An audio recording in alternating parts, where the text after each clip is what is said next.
একবার হজরত আলী রাদিয়াল্লাহু তাআলা আনহুকে এক ব্যক্তি প্রশ্ন করলেন, হে আলী, পৃথিবীর অন্য সব প্রাণীর জবান থাকলেও মাছের কেন জবান নেই এবং মাছ কেন পানিতে বসবাস করে?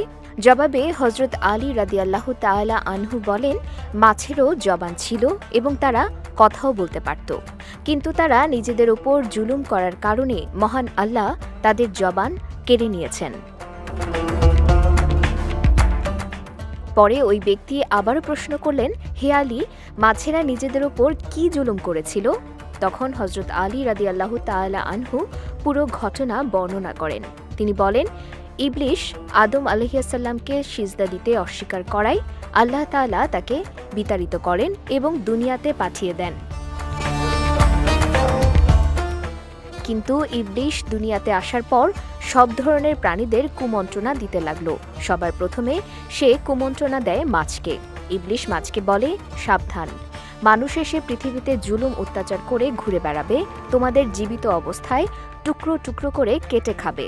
সে সময় মাছেরা জল ও স্থলে চলাচল করতে পারত এবং কথাও বলতে পারত। মাছেরা ইবলিশের এই কথা শুনে সমুদ্রের অন্যান্য প্রাণীদের মানুষের বিরুদ্ধে এসব কথা বলতে এবং সবাইকে একত্রিত করতে লাগলো। তখন মহান আল্লাহ তাআলা মাছের কথা বলার ক্ষমতা কেড়ে নেয়ার পাশাপাশি স্থলে চলাচলও বন্ধ করে দেন। এরপর থেকে মাছ আর কথা বলতে পারে না এবং শুধু পানিতেই বাস করে। শুধু তাই নয়, মাছের জন্য মহান আল্লাহ নতুন একটি বিধান জারি করেন, তা হল মাছ জবাই করে খাওয়ার প্রয়োজন নেই।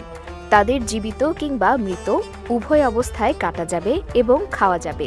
মূলত মাছ ছাড়া অন্য কোনো প্রাণী জবাই করার আগে মৃত অবস্থায় খাওয়ার জায়েজ নেই। এজন্য অন্য সব হালাল প্রাণীকে আল্লাহর নাম নিয়ে জবাই করার বিধান থাকলেও মাছের ক্ষেত্রে তা প্রযোজ্য নয়।